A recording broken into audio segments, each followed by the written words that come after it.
সেখানে যাই, যাওয়ার পরে 10 তারিখে আমাকে ওরা ভিসা দিতে চাইছে, পরে কোনো ধরনের ফয়সালা দেয় নাই, বলছে 11 তারিখে আবার দিতে।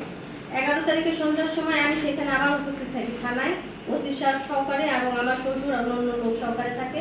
তখন তারা কোনো ধরনেরই আমাকে কোনো ফয়সালা দেয়নি। তখন আমাকে ওসি স্যারে বলে যে আমি যত ঢাকায় চলে আসি, আবার আসে যাতে আমি আইনগত কোনো কোর্টের মাধ্যমে ব্যবস্থা নিই, নিলে তারা বিশ্বাস করবে, তার আগে কোনো ব্যবস্থা করতে পারবে না তারা।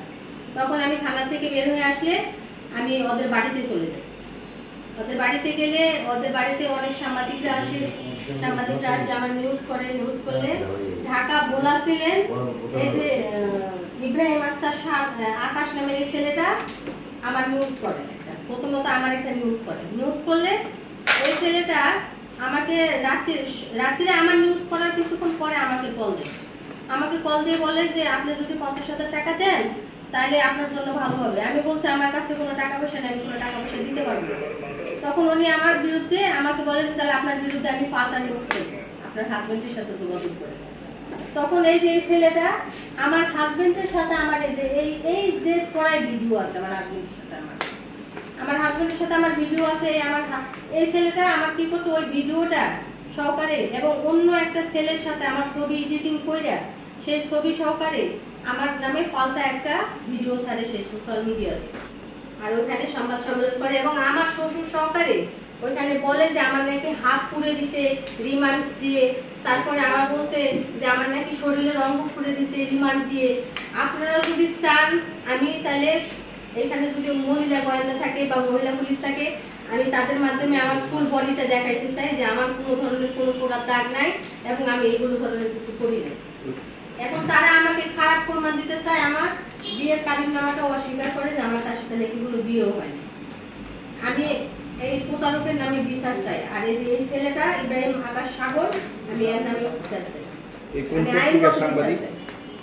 এই ভোলা চ্যানেলের সাংবাদিক, ভোলা চ্যানেল, জি ভোলা চ্যানেলের সাংবাদিক এই ছেলেটা। এর কোনো নাম্বার আছে? হ্যাঁ নাম্বার আছে। তার সাথে পরিচয় হলো কিভাবে? এই ছেলেটার সাথে ভোলা চ্যানেল ওইখানে গেলে আমাদের সংবাদ সম্মেলন হয় ওইখানে একটা। ওই আমি যখন আমার হাজবেন্ডের বাড়িতে যখন বসি তখন আর কি সাংবাদিকরা আসে, আসলে ওই সময় এই ছেলেটাও ছিল আর কি। পরে ও আমার সত্যটা যাচাই করে একটা ভিডিও ছাড়ে আমার পক্ষে ভিডিওটা ছাড়ার কিছুক্ষণ পরে আমাকে কল দিয়ে আমার কাছ থেকে 50,000 টাকা দাবি করে, নাহলে পাল্টা নিউজ করবে। এই ছেলেটা পরে কি করছে, আমার হাজবেন্ডের কাছ থেকে আমার ছবি নিয়ে অন্য ছেলের সাথে ছবি এডিটিং কইরা এবং আমার হাজবেন্ডের ভিডিও দিয়ে সে আমাকে খারাপ প্রমাণিত করতে চায়। আর আমি আমি আমি আমি একটা মেয়ে মানুষ, আমার হাজবেন্ড আছে, আমার হাজবেন্ডের কাছে আমার সিঙ্গেল কোনো ছবি থাকতেই পারে, সেটা ওপেনলি হোক আর জামা কাপড় পরেই হোক, হাজবেন্ড ওয়াইফের ভিতরে অনেক ছবি থাকতে পারে। আমার হাজবেন্ড কি করছে, এই ছবিগুলো পর্যন্ত এই ছেলেটারে দিছে, এই ছেলেটা সেই ছবিগুলো এডিটিং কইরা সোশ্যাল মিডিয়াতে ছেড়ে দিছে। আচ্ছা আমি এই প্রতারকের বিচার চাই, প্রতারকের বাবারও বিচার চাই। আচ্ছা ঠিক আছে। এবং এই যে ছেলেটা যে আমার নামে এই ভিডিও করে আমি এই ছেলেটার বিচার চাই। আমার নাম্বারটা নিয়ে এসো, ফোন নিয়ে এসো। আপনি একটু সংক্ষেপে সরকারের কাছে আপনার দাবিটা কি এটা একটু বলবেন?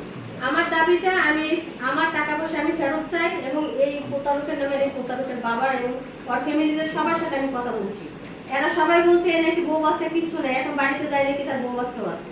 এবং আমি সর্বমোট কত টাকা দিবেন? আপনি কত টাকা দিবেন? আমি সর্বমোট 13 লক্ষ টাকা দিয়েছি। এখানে 15 লাখ টাকার কথা উল্লেখ আছে।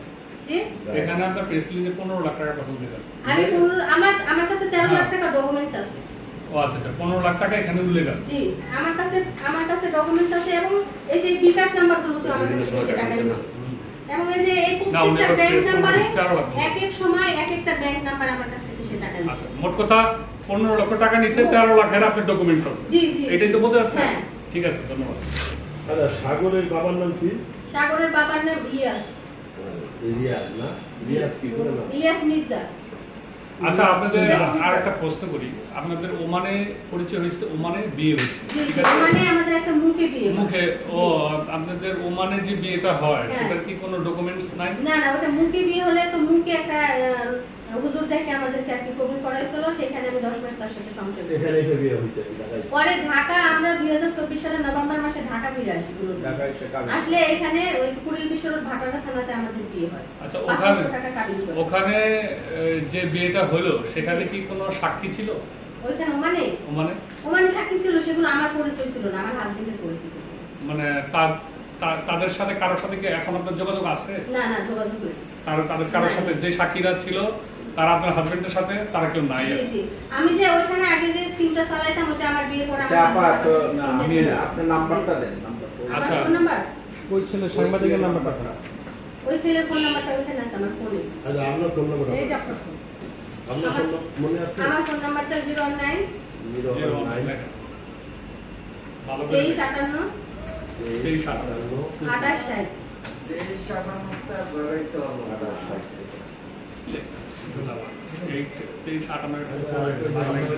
হাজবেন্ডের গ্রামের নাম কি বলে? আমার হাজবেন্ডের গ্রামের নাম বোলা জেলা, লালমোহন থানা। জেলা হলো ভোলা না? বালিরটেক 9 নম্বর ওয়ার্ড। বালুরঘাট। জি, ওই সাংবাদিক নাম বুঝতে পারি। এই সাংবাদিকের নাম ইব্রাহিম আক্তার আকাশ।